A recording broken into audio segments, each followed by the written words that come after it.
pilot and you don't crash it, it's really not that much of an issue. Okay, so first off, like I'm sure you guys noticed, I have all metal head components. It flew good with the stock stuff, but after a couple crashes, not so great, and the cheap plastic parts kept breaking.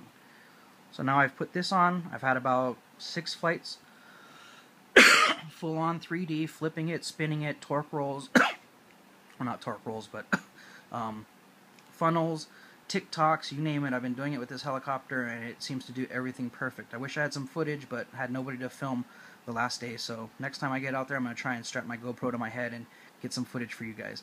But take my word, it does fly like a dream now. This is not clone stuff. This is actually from Horizon Hobby through Amazon. If you watch my other video, you can get the information on how to get this stuff. Okay, so I mean, even with the stock stuff, it does fly pretty good still, though. So you don't really need to do this. If you can avoid crashing and having to replace this stuff over and over, you can stick with the stock.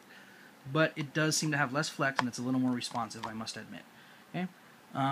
Another issue with this helicopter is the frame on this helicopter. It does break. If you crash this thing with any kind of force, even just a fall, it will break. So, my story is, first time wasn't the greatest experience pilot. Crashed the helicopter. Okay? So, after that, I had noise in the upper bearing.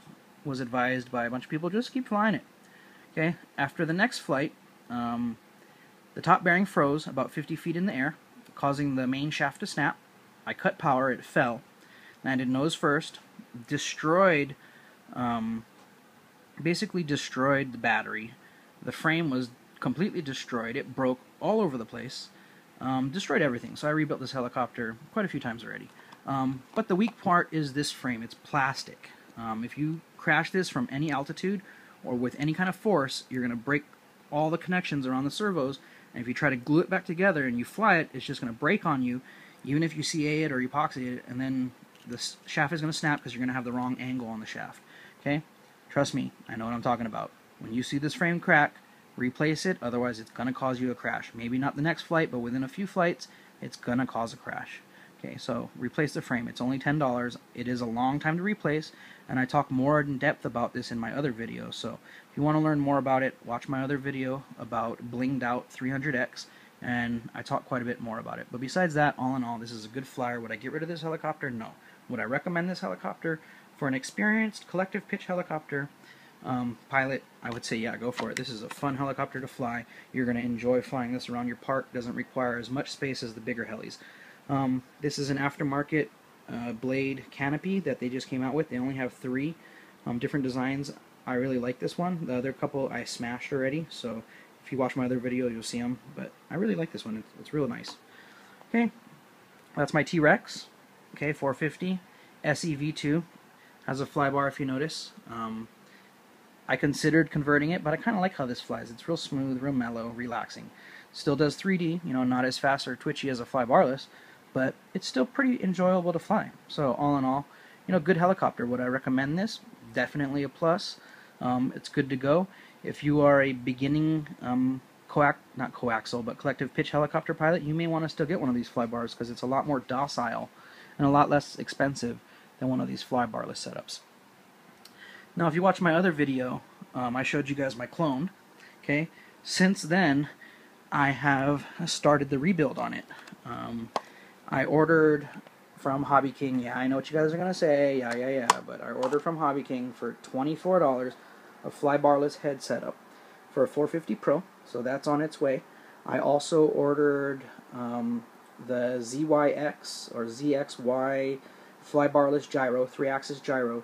So I'm rebuilding this. I've rebuilt it with a new Align 450 motor. It's got a new 40 amp ESC. I put new gears, new shaft. I'm actually just waiting to pull this head unit out, but I left it in there. I put brand new servos, high speed, high torque Metal Gear servos. I actually have a high speed, high tech tail servo coming as a replacement. I've put new Align tail shaft. I'm waiting for my new support bracket. That's why that's tie wrapped up. I went through the whole tail, re-greased everything, cleaned everything, reattached everything, made sure everything's straight. I replaced the side frames, if you've noticed, with actual T-Rex stuff. So the only thing that's going to be left on this that's actual clone by the time I'm done is the skids and the tail. And besides that, it'll be all T-Rex or aftermarket components.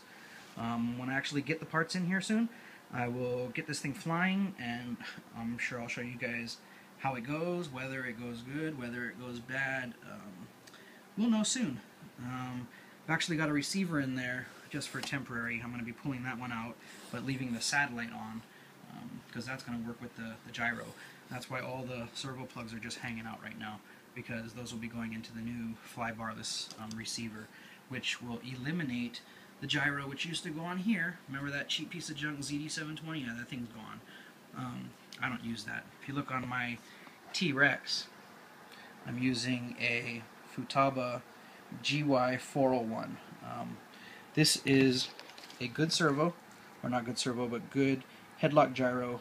I really like this one, and I won't be changing this. There's my JR tail servo. I really like this helicopter, and that's why I didn't want to convert this one to fly-barless just yet, until I know how it goes with the clone. So this is going to be my guinea pig, my test sample. And you know, for the amount of money I spent, I mean, the head unit complete with everything, all metal, all the way from the shaft up, everything for fly-barless was $24, and the computer was, or the gyro was $55. So for under $80, this will be fly-barless, and I'm going to let you guys know how it goes. So all in all, yeah, that's what I have left. I also had an MCPX.